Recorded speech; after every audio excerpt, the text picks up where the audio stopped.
বাবা, এখন আর দুশ্চিন্তা করে কি হবে? সারা জীবন তো তুমি অন্যের চিন্তা করে আমার ভবিষ্যৎটা নষ্ট করে দিছো। কি বলতে চাচ্ছিস তুই? সারা জীবন তো তুমি তোমার ভাই আর ভাইয়ের পরিবারের কথাই চিন্তা করলে, আমার কথা কি কখনো ভাবিছো? আমার মায়ের পেটের ভাই প্রসঙ্গে তুই একটাও বাজে কথা বলিস না। আচ্ছা ঠিক আছে, আমি তোমার ভাই প্রসঙ্গে আর কোনো কথাই যাচ্ছি না, কিন্তু তুমি যেরকম তোমার ভাইকে ভালোবাসো, তোমার ভাই ঠিক তোমাকে তেমন ভালোবাসে কিনা এটা একবার পরীক্ষা করে দেখো বাবা। কি পরীক্ষার কথা বলছিস তুই? বাবা, তুমি কাকুকে ফোন দাও, দিয়ে বলো এই মুহূর্তে তোমার 2 লক্ষ টাকা লাগবে। তারপর দেখো কাকু তোমাকে কি বলে।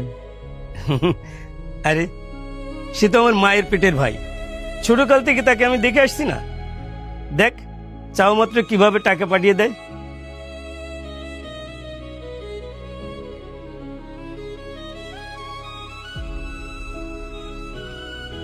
হ্যালো, আশিস। হ্যাঁ দাদা বলো। যে জন্য ফোন করছিলাম ভাই, হঠাৎ করে আমার 2 লক্ষ টাকার দরকার।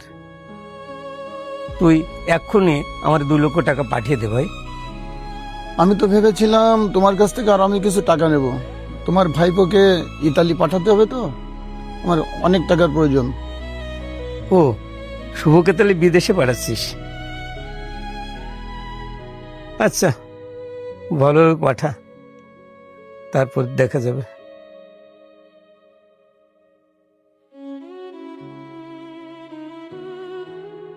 শুভকে বিদেশে পাঠাচ্ছে, তা নাহলে ও টাকা নিশ্চয়ই পাঠিয়ে দিত। আচ্ছা বাবা, তাহলে তুমি কাকুকে বলো গ্রামের বাড়িতে তোমার ভাগে যেটুকু জমি আছে ওইটুকু দ্রুত বিক্রি করে দেওয়ার ব্যবস্থা করতে। ঠিক আছে, আমি এখনই তোর কাকুকে ফোন দিচ্ছি।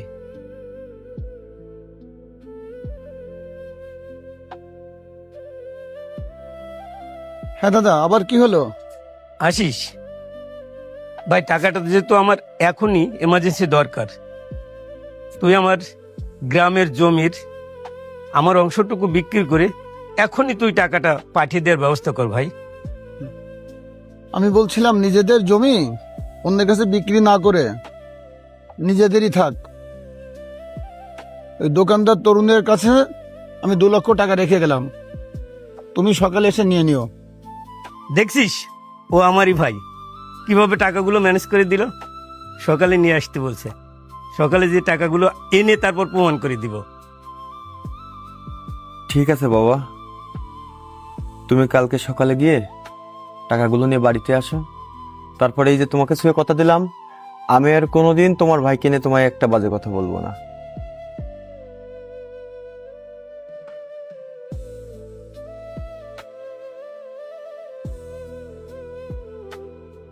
তরুণ, আমার ছোট ভাই আশিস তোমাকে কিছু বলছে?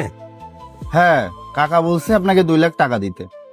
বাবা, তাহলে দ্রুত টাকাগুলো দাও, আমার আবার বাড়ি ফিরে যেতে হবে তো।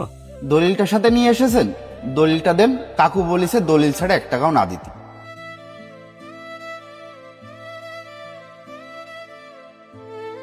বাবারে, আমি তো হঠাৎ চলে এসেছি, দলিলটা সাথে আনিনি। কালকে আমি দলিলটা দিয়ে টাকা নিয়ে যাব, তুমি টাকাগুলো রেখে দাও। আশিস, আমি তো তোকে পরীক্ষা করেছিলাম রে ভাই আমার। তুই তো শুধু পরীক্ষায় ফেল করিস নাই, আমার সন্তানের কাছে আমাকে ছোট করে দিলি রে ভাই আমার। আমি তো চেয়েছিলাম আমাদের ভাইদের সম্পর্ক দেখে আমাদের সন্তানরা কিছু শিখবে।